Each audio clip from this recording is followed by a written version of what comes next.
Good morning, class. So today we are going to start a new chapter, lesson number 10, natural disaster.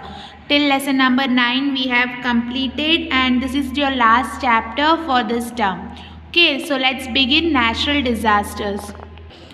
Page number 281 in your textbook. So the word natural comes from the nature which has two meaning. So जो word natural है वो किस word से आता है? nature से, मतलब जो हमारी प्रकृति है उसमें से जो एक word form हुआ है natural, जिसके two meaning है. One, it means all the plants, animals and other living and non-living things that are not human made. तो एक मीनिंग ये होता है जो नेचुरल वर्ड है उसका वन मीनिंग है कि जो प्लांट्स, एनिमल्स, जो भी लिविंग है, लिविंग चीज़ें हैं, जो भी नॉन लिविंग चीज़ें हैं, जो यानी ह्यूमन मेड नहीं है, मतलब इंसानों ने नहीं बनाई है, ऐसी नेचुरल फॉर्म में जो चीज़ें हैं वो सब वर्ड नेचुरल के अंदर आता है. And it also means things that happen and are beyond our control. और नेचुरल का एक और मीनिंग यहाँ क्या दिया है कि ऐसी चीज़ें जो होती है पर वो हमारे ह्यूमंस के कंट्रोल में नहीं होती, कि हम उसे स्टॉप या स्टार्ट नहीं कर सकते. सो नेचुरल डिजास्टर्स और calamities show the destructive power of nature. तो नेचुरल डिजास्टर वो क्या करता है? एक डिस्ट्रक्टिव पावर यानी सब तहस नहस करने का जो एक पावर है नेचर का वो शो करता है natural disaster. These are disasters that are caused by natural force. तो natural force से जो disasters होते हैं that comes under natural disasters or calamities. It also proves to human that any kind of scientific development is inferior to the fury of nature. तो यानी ये also natural disaster हमें humans को क्या show करते हैं कि कोई भी scientific development अपने कर ले, कोई भी scientific चीज़ invent कर ले, पर जब अगर नेचर खुद ही डिज़ास्टर मोड में हो, जब वो सब कुछ ख़राब करने के मोड में हो, तो हम उसे स्टॉप नहीं कर सकते. So human world is unable to have a control on nature. तो क्या है इसे इन शॉर्ट हमें क्या पता चलता है कि ह्यूमन वर्ल्ड नेचर को कंट्रोल नहीं कर सकती. तो natural disaster cause suffering and pain to humanity. तो नेचर डिज़ास्टर से क्या होता है? सफरिंग और पेन किसको होता है? ह्यूमैनिटी, मतलब ह्यूमन वर्ल्ड को. Let's read about them one by one. तो उसके बारे में कौन से नेचुरल डिज़ास्टर्स हैं और वो कैसे कॉज करते हैं वो हम देखेंगे. So the first one mentioned here is flood. The flood are usually caused by very heavy rainfall that cause a river to overflow its bank and the water spreads to the surrounding area. तो flood किस reason से होता है? जब heavy rainfall मतलब बहुत ज़्यादा बारिश होती है और जिसकी वजह से जो हमारी नदियां हैं, जो रिवर्स हैं, वो ओवरफ्लो होती है और उसके बैंक से, उसके किनारे से भी आगे लैंड एरिया में आ जाती है और आसपास के एरियाज़ में स्प्रेड हो जाती है. तो उस टाइम पे फ्लड यानी हिंदी में बाढ़ आ जाती है. Okay, causes of flood. तो floods are caused because of following reason. तो इसमें फ्लड का रीजंस क्या क्या हैं, क्यों होता है फ्लड? तो lack of vegetation and deforestation. तो यानी प्लांट्स, ट्रीज़ की कमी के कारण फ्लड होता है. When areas getting a lot of rainfall do not have proper drainage system. जब ज़्यादा रेनफॉल हो, उस रेनफॉल जो पानी है उसके लिए प्रॉपर सेवेज यानी ड्रेनेज सिस्टम नहीं है, अगर वो उसे प्रॉपरली हम एक रूट देकर कहीं सेफर प्लेस पे स्टोर नहीं कर सकते, तो वो उसे जहाँ रास्ता मिलेगा उस तरफ फ्लो करेगा. Sudden heavy and continuous rainfall they also occur when a dam holding water breaks accidentally. और ज़्यादा ऐसे भी केसेस हो सकते हैं जहाँ पे ज़्यादा हैवी और कंटिन्यूसली बारिश हो रही है और उस वजह से डैम की जो कैपेसिटी है वाटर होल्ड करने की वो नहीं रहे और वो डैम में क्रैक हो जाए या कोई भी एक्सीडेंट हो जाए तो वो वाटर ओवरफ्लो हो सकता है. Floods also occur when a coastal area is hit by अ ह्यूरिकेन. यानी फ्लड उस टाइम पे भी हो सकता है जब कोस्टल एरिया तो समुद्र के पास वाले जो एरिया है वहाँ पे सुनामी जैसी सिचुएशन हो जाए. sudden melting of large amount of snow on mountains during summer season. Summer season में माउंटेनियस एरिया पे जो स्नो होता है स्नोफॉल की वजह से वो स्नो मेल्ट हो जाए और वो ज़्यादा अमाउंट में पानी प्रोड्यूस कर वो ओवरफ्लो हो जाए तो फ्लड उस केस में भी हो सकता है। When earthquakes and volcanic eruption cause huge ocean waves called tsunami in coastal area. Coastal area में अर्थक्वेक या वॉल्केनिक इरप्शन मतलब ज्वालामुखी के कारण ह्यूज ओशन की जो समुद्र की लहरें हैं बहुत हाइट पर जाकर सुनामी कॉज करे तो उस टाइम पर भी फ्लड हो सकता है। Next, how to prepare our self for flood. तो हम फ्लड की सिचुएशन में अपने आप को कैसे प्रिपेयर कर सकते हैं। We can prepare our self for flood in the following ways. Leave the area as soon as possible. तो फ्लड वाले एरिया को जितनी जल्दी हो सके उसे छोड़ देना चाहिए। लिसन टू द रेडियो और watch television for warnings. Warnings के बारे में इंफॉर्मेशन कलेक्ट करना चाहिए। कैसे मिलेगी इंफॉर्मेशन? रेडियो और टीवी से। तो वो दोनों चीज़ों को हमें कंटिन्यूसली सुनते रहना है ताकि जो भी वार्निंग सिग्नल उसमें आ रही हैं we have to consider that. Keep first aid kit, torch, matches, matchsticks and stock of food and fresh water ready. तो हमें एक फर्स्ट एड किट जिसमें ज़रूरी मेडिसिन्स, टॉर्च, मैच स्टिक्स होती है ना, मैचेस, फिर फूड का एक स्टॉक रखना चाहिए और फ्रेश वाटर अपने साथ रेडी रखना होगा। Stay away from electric poles and cables because of the risk of electrocution. हमें इलेक्ट्रिक पोल्स, केबल्स, वायर्स ऐसी चीज़ों से दूर रहना है क्योंकि वो शॉर्ट सर्किट्स में रिजल्ट हो सकता है। Switch off and unplug all electric appliances if the flood water enters our home. अगर हमारे घर के अंदर फ्लड के ये बाढ़ का पानी आ जाए तो हमें क्या करना है, जितने भी इलेक्ट्रिकल चीज़ें हैं उसके स्विचेस ऑफ कर उन्हें प्लग में से अनप्लग करना है, प्लग में से हटा देना है। Avoid driving through flooded area as we might get stuck in water. हमें ऐसे फ्लडेड एरिया से ड्राइव नहीं करना है ताकि हम पानी में स्टक नहीं हो जाएं। अवॉइड स्विमिंग और ड्रिंकिंग फ्लड वाटर। हमें फ्लड वाटर को ड्रिंक भी नहीं, कंज्यूम भी नहीं करना है और स्विम भी नहीं करना है और उसे प्रॉपरली ड्रेनेज सिस्टम से पास ऑन करने के लिए वेज ढूंढने होंगे। In India floods are very common during monsoon. तो मानसून सीजन, बारिश के सीज़न में फ्लड एक कॉमन पार्ट है इंडिया का। They mostly occur in plains of north India. North India side पे फ्लड्स यूजुअली आते हैं। They cause great damage to life. वो लाइफ को के लिए थ्रेटनिंग है, प्रॉपर्टी डैमेज करते हैं, क्रॉप्स डैमेज करते हैं और डिजीज़ जैसे cholera, malaria, dengue easily spread होते हैं जहाँ पे फ्लड हुआ हो उस एरियाज में। However, we can control flood by planting more and more trees. हम फ्लड को स्टॉप करने के लिए क्या मेजरमेंट ले सकते हैं? ज़्यादा से ज़्यादा ट्रीज़ प्लांट कर सकते हैं। The roots of trees absorb the water and prevent flood water from spreading fast. तो जो ट्रीज़ के रूट्स होते हैं वो जड़ें जो होती हैं वो पानी ऑब्जर्व कर लेती है जिससे फ्लड वाटर ज़्यादा स्प्रेड नहीं हो पाता। To slow down the speed of water special dams can also be build. और पानी के बहाव को स्लो करने के लिए डैम्स का भी बिल्ड या कंस्ट्रक्शन वर्क होता है। Drought, when there is a shortage of rainfall over a long period of time, यानी ज़्यादा टाइम ड्यूरेशन के लिए रेनफॉल का शॉर्टेज हो एक कोई भी एरिया में तो वो रिज़ल्ट करता है ड्रॉट में, मतलब सूखा पड़ जाता है। Drought affects plants, animals and the lives of people. और जो फार्मर्स हैं उनकी लाइफ में बहुत ज़्यादा प्रॉब्लम आती है क्योंकि उनका जो लिविंगहुड है, मतलब उनके जो डेली बेसिस में जो मनी है वो डिपेंड करता है क्रॉप्स पे जो वो प्रोड्यूस करते हैं और जब बारिश ही नहीं होगी तो वो क्रॉप्स प्रॉपर्ली ग्रो होंगे नहीं, तो उनकी लाइफ को भी ये बहुत अफेक्ट करता है। When a drought takes place, natural vegetation of area dies and crops fail. तो जब ड्रॉट सूखा पड़ जाता है तो उस वजह से नेचुरल वेजिटेशन उस एरिया की डाई हो जाती है, मतलब उसमें अफेक्ट आता है, उसमें लाइफ नहीं रहती और वो क्रॉप्स फेल हो जाते हैं और जिस वजह से उस एरिया में शॉर्टेज ऑफ फूड हो जाता है. That leads to famine.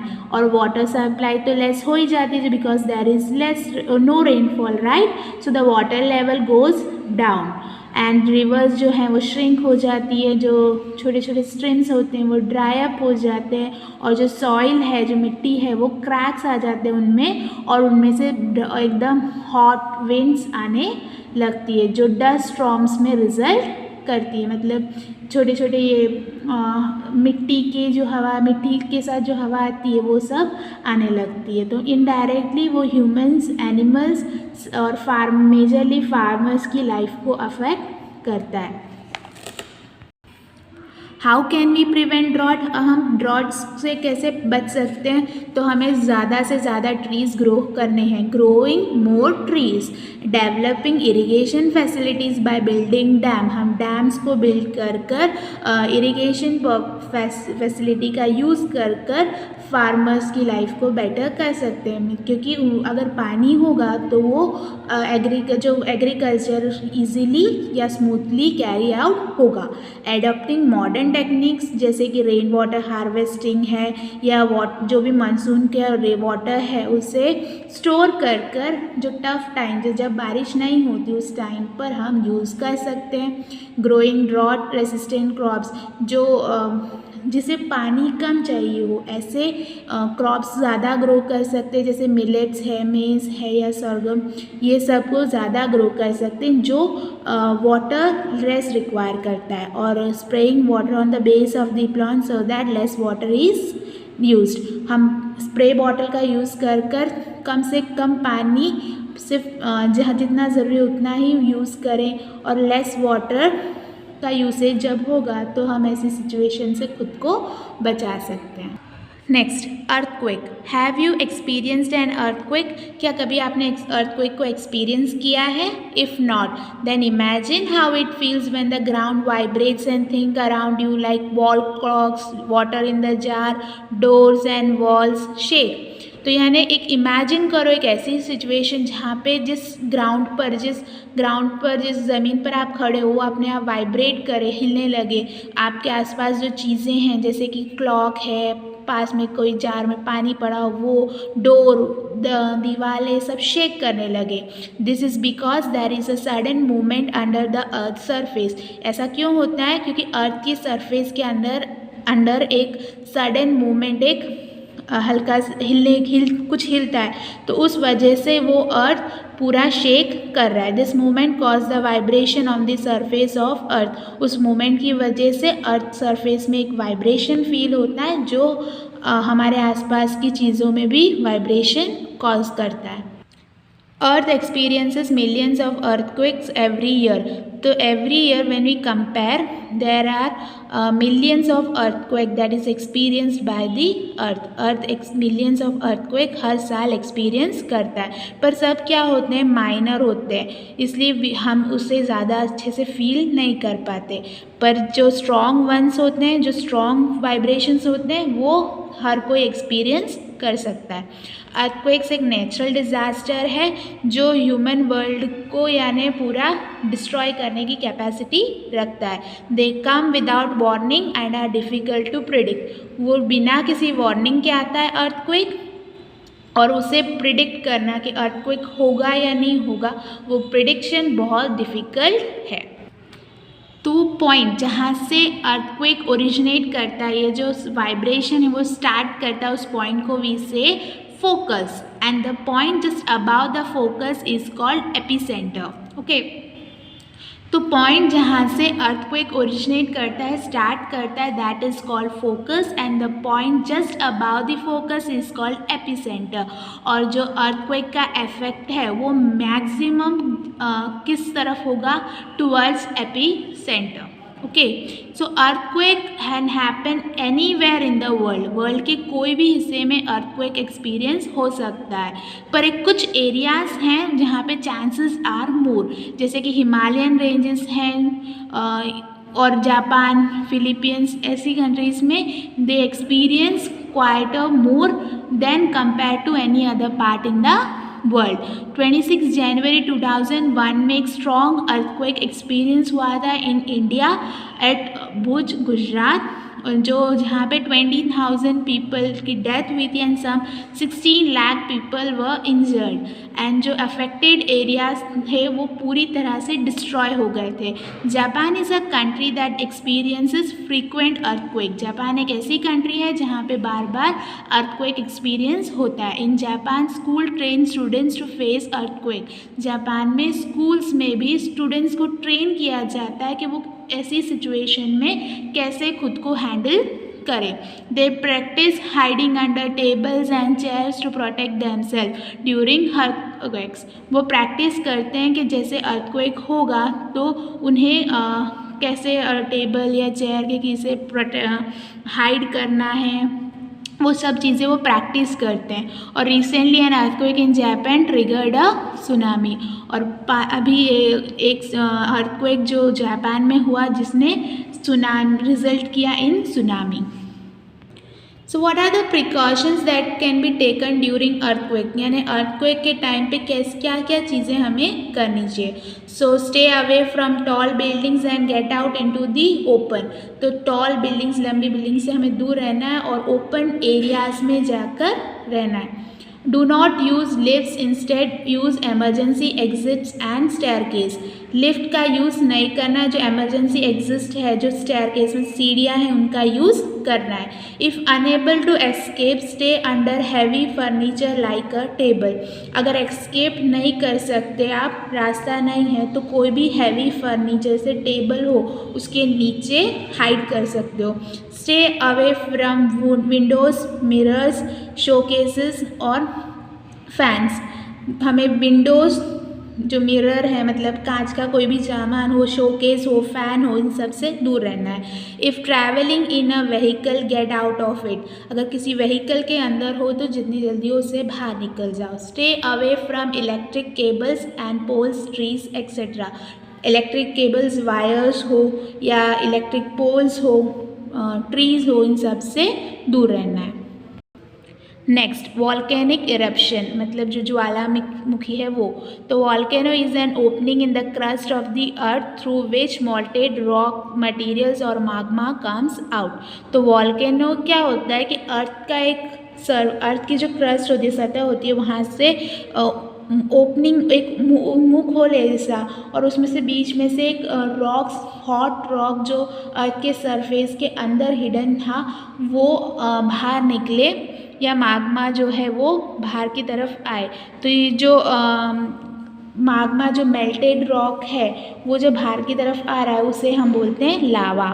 Hot gases और ash also come out with the magma, तो जो भी हॉट गैसेस और ऐश जो अर्थ सरफेस के अंदर था वो भी माग्मा के सपोर्ट से बाहर आ जाता है। This cause air pollution and a lot of destruction, इस वॉल्केनिक इरप्शन की वजह से एयर पॉल्यूशन भी होता है और बहुत सारा डिस्ट्रक्शन भी कॉज करता है। सो द ओपनिंग, जो ओपनिंग जहाँ से लावा बाहर आ रहा है, that is known as vent. The opening through which lava comes out is called a. How can you prevent yourself from volcanic eruption, तो रेडियोज़, टेलीविजन्स को में से जो भी इंफॉर्मेशन, जो भी वार्निंग्स आ रही है, you have to listen to it, listen to radios और watch television for any kind of warning. Safer place पे मूव करना है, move to a safer place. Always keep a bag with basic thing along with it ready, यानी safer place पे move करते time you have to keep a bag which has basic things like medicine, torch, first aid, जो medicine है वो first aid kit ही रख लो, torch कुछ food, ये सब चीज़ें जो बेसिक नेसेसिटी है उन सब चीज़ों को एक बैग में रखना है. Stay away from the lava and hot gases as they are harmful. तो जो भी लावा या हॉट गैसेस बाहर आ रही है उनसे दूर रहना है क्योंकि वो हार्मफुल है. एंड उस एरिया में वापस नहीं जाना. Do not return to the area till the time you are asked to by the authorities. जब तक अथॉरिटी आपको डिमांड नहीं करे कि वापस जाओ तब तक you need not go back. Okay.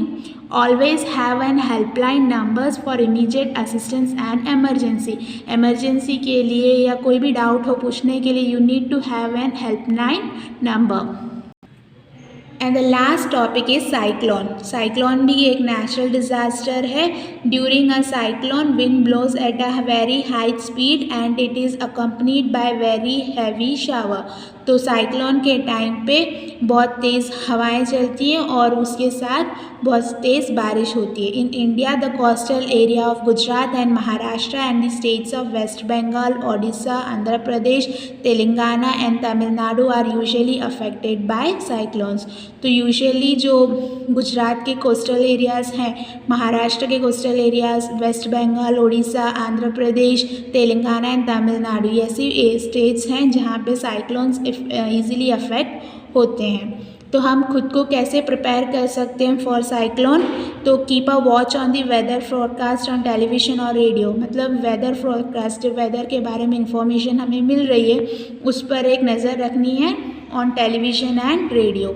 Pay heed to the warnings if any they move to the safer place before the cyclone arrives. तो साइक्लोन आए उससे पहले हमें सेफर प्लेस पे शिफ्ट हो जाना है. अगर वार्निंग है हमारी जहाँ हम रह रहे हैं वहाँ पे भी वार्निंग्स हैं कि आ सकता है साइक्लोन, तो सेफर प्लेस पे शिफ्ट करना is a better option. Carry necessary items like food, water, first aid kit etcetera. जो भी नेसेसरी आइटम्स हैं, जो बेसिक आइटम्स हैं like food, water and first aid kit, carry it along with you. So that's it about the lesson. Make sure you read it and if there is any doubt you can ask me. Thank you for listening.